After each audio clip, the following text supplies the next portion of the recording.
Now, if you're in a car park or at a shopping centre and saw a child in a car by themselves, I wonder if you would actually approach the child. At what point would you go over to see if the child was okay? One chain of shops has put out a directive to its staff telling them not to approach children who are alone in cars in their car parks. Why?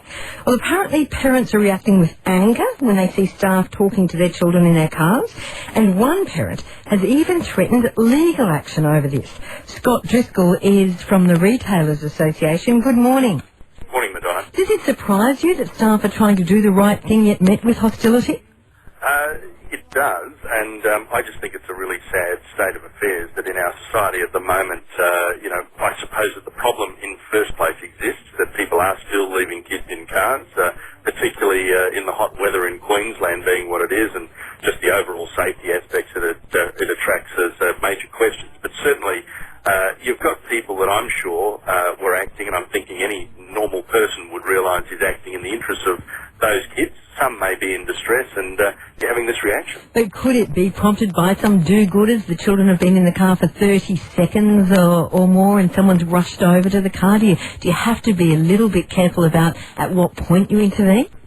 Well, Madonna, I think you err on the side of common sense and caution. I mean, it's kids in cars these days are a big screaming red light, I think, to most decent people, and it's just not something you should do. I mean, if those people that are coming over because they're worried the kids are in distress or otherwise people that would likely, do harm to those children, they're being left alone. That's the primary issue. And I suppose, secondly, you've got the situation of the heat and the threat to health as well. So what should your members do if they look out, let's say they're working at a retail store, they look out and they see a child alone in a car in a shopping centre car park?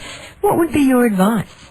Well, Madonna, I think, the first thing that they're going to do, and I think the most common sense thing, and if we take this back to just community values rather than QCs down in the city maybe saying what's right or wrong, let's just take this back to common sense.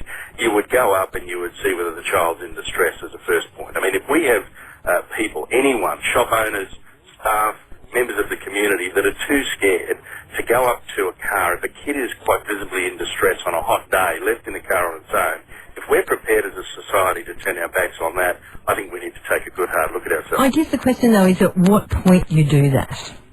I think you do it when common sense dictates you do it, and that is if you as an adult have a real concern that this kid is alone in distress in a hot car, you act. I mean, that's just, I think, what any decent Australian should do. Have you heard, have retailers copped much anger of parents coming back after someone has approached their children? No, I haven't. I think this seems to be a little bit of a problem that's existed in a couple of Bunnings stores out around Oxley and Beval, from what I understand, and that sounds like it's a fairly isolated issue. What I'd say to parents, though, if you're going to actually consider leaving your kids in your car, and if you're worried about somebody actually showing concern for the welfare of those kids, don't leave them in the car. It's that simple. Do shops need to do more, though, to help parents with children? Is this part of the reason children are being left in the car? Look, I think, again, you can only do so much to help people when they won't exercise their own common sense. But I think anyone who has been into a Bunnings store, I know myself, I don't get out of there too shy of half an hour or an hour, depending on the day. I mean, it just depends. That a store like Bunnings, you are going to probably be in there for a little bit of time. So, if stores have to do what casinos have had to do and put up signs to say, don't leave your kids in your car. If we find that you have, we'll ring the police. Well, so be it. But let's just hope that common sense can prevail now that this got a bit of legs in the media, and perhaps those parents that have been doing this can feel a little bit of the shame that they should and get on and do the right thing now. Just before I let you go, a side issue. Today it's been announced that some big shopping centres want to ban politicians because they cause too much disruption within the shopping centre at election time. Do you support the banning of politicians in shopping centres during election campaigns? Oh, Madonna, politicians are very disruptive at the best of times. But, they're a necessary evil, and I think, shopping centres probably have a bit of a part to play in that, so I think we should go easy on them.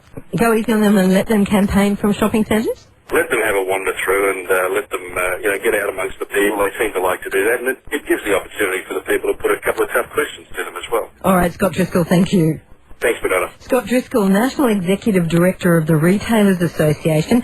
Two issues there. That latter one, he's saying that the Shopkeepers Association of Australia is saying they want them out, that they are disruptive, they leave things behind. Scott Driscoll, the National Executive Director of the Retailers Association, said bring them in, that's fine, ask them questions. Is the shopping centre a little bit like a village green, a town square, and they're entitled to be there? That's one issue. The other is this issue of children in cars. And is it as black as white as Scott Driscoll makes out, or is it a little greyer than that? At what age is a child able to stay in the car? Surely a 6-year-old is able to unlock the car if there was trouble and get out. Would a 5-year-old be able to do that? As a retailer, is the onus legally coming onto you that you see a child in the car and you now feel compelled to do something about it? If you don't, where do you stand legally? How do we actually deal with this as a community? 1300 222 612 is my number this morning.